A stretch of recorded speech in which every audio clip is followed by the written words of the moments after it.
Hi, it's Mike again, Marathon Cutting Die. I want to take a few minutes and go over bearings and bearing housings with you.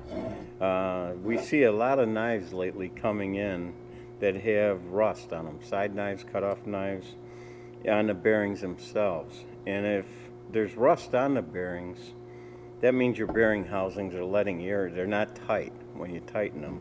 So the only way they can rust in there is if oxygen's getting to them. So the first thing I do is look at your side knives, all your cut-off knives. If you see a lot of rust on the bearing themselves, the bearing is hard. It's a hardened case.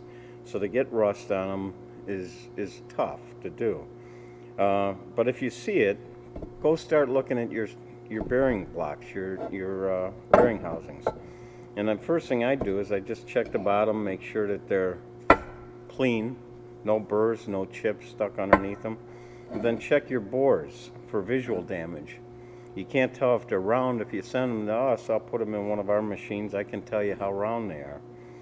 But I do an inspection inside the bores, and if nothing else, get a little rubbing alcohol or mineral spirits, take and clean them.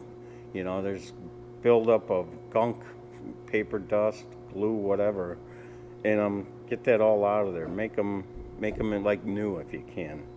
If they're in bad shape, all they're doing is costing you money because the knife isn't spinning around. There's a little loose in there.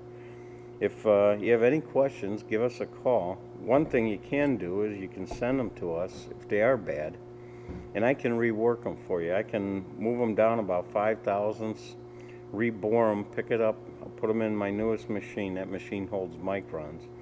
I can pick up the bore, move it down about 5 thou, and make a new bore for you on there that would be perfect again. That way you don't have to buy new ones. If you have any questions, give us a call.